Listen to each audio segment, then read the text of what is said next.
Hi, welcome. I'm Michael Forrester. I'm with KodeKloud. You've probably seen my face before because this is the May edition of Keeping Up with AWS, where we curate and highlight some tidbits for releases that happen in May that particularly are DevOps relevant. So if you like what you've seen thus far, go ahead and hit like, and you know what, while you're there, just go ahead and hit subscribe. And if you'd like to leave some comments to guide us in a direction or go which way or that, let us know, all right? Meanwhile, let's dive in. Okay, so May 2023, keeping up with AWS, let's talk about our first tidbit for May. Number one, first of all, I just have to share that AWS has released user notification centralization for at least the continental United States, soon to be expanded to other regions. This is significant because before you were having to get events and notifications by region, by account, across the plethora of accounts you may have. There was no real way to get centralized AWS notifications about what was going on with your account. Well, guess what? Now we have AWS user notifications. Super excited because you can get it across services, across regions, across accounts, centralize everything, and just get a complete timeline of AWS events that are happening across all of your AWS resources. That's awesome. Number two is that we finally have an in-depth .NET e-commerce sample app.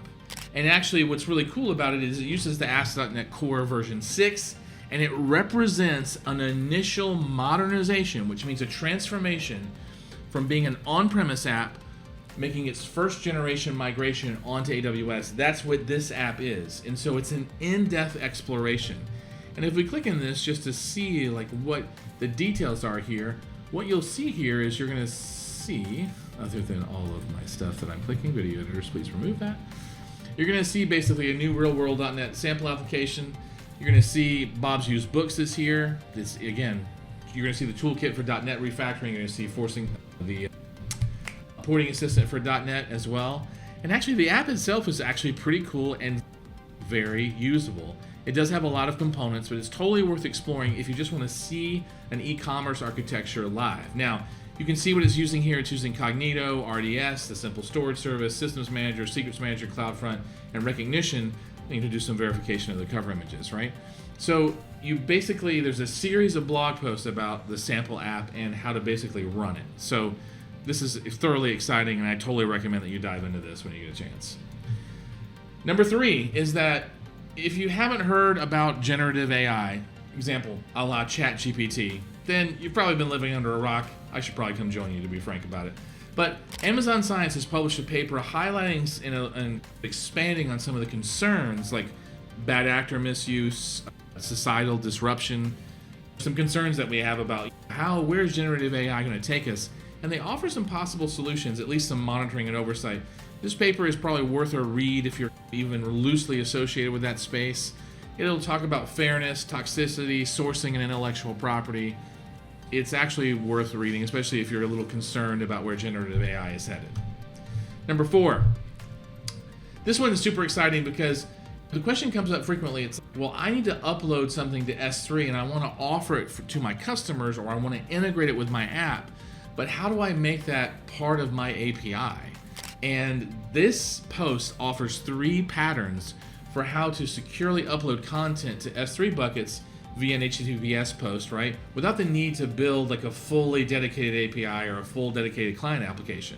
It offers, in a way, an easy way to achieve that API offering if you just need to upload files, if your clients need to upload files, not you, right? So that's number 4. Number 5, and I would say this is a pretty good one, right? Is that you may be familiar with the relational database service, right? It offers Aurora and MySQL and MSSQL, MariaDB, right, and Postgres. And so it offers traditional RDBMS flavors, right? Traditional relational databases. You may also know that Amazon has a cloud modified version of Postgres and MySQL called Aurora that is really great at having multiple primary systems, multiple writers. It's great at replication. It really is like a cloud version, if you will, for Postgres and MySQL users in particular. And Aurora is really great at a higher level of performance from your traditional RDBMS engines, even with RDS. And you also may know that there's an Aurora serverless version, which is like you don't manage the servers at all.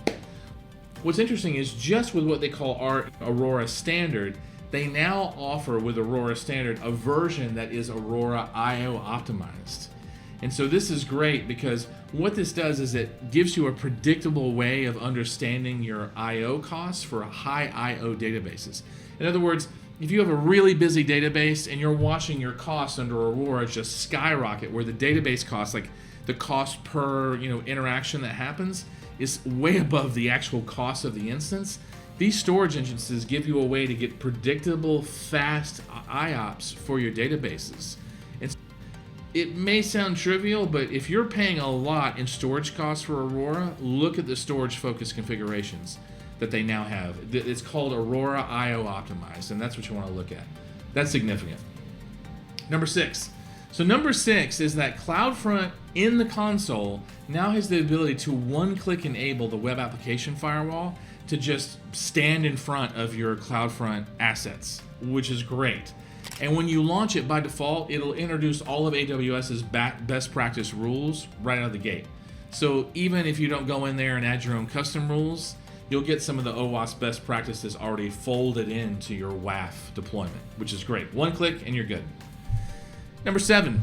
So for people who have any kind of reduction in sight, and so you're not able to see images either through macro generation or whatever is calling your challenges there's an image-to-speech generative AI application that uses a bunch of really cool components. So even if you're not trying to solve that problem, it's worth looking at if you're doing any kind of complicated architecture or integrations, because it's a great use of basically machine learning services integrated into an application. So I highly recommend you check it out, just as for no other reason than to learn how these systems could all work together. That's really what it's about in AWS. And number 8, last but not least, right, is that this is titled Deploy OpenEMR on ECS with a Fargate practice repo. That's a mouthful. It's not really about OpenEMR. It's the fact that it's this great practice repository on GitHub where you can practice deploying an application on ECS with Fargate using the standard tasks and services. It also happens to integrate with things like RDS and Elasticache. Again, totally worth checking out because there's 3 items out of the 8 that we talked about this month that are actually learnable patterns that you can go and, in a sense, explore and see how these services integrate together. As always, we have the sources of what was released each of the 5 weeks in May at the bottom, and all of our links are active. Thanks for watching. Again, I'm Michael Forrester. Hit that subscribe or that like button if you like what you see. Leave us comments as always, and we will check you out next month in June for keeping up with AWS. Thanks for watching.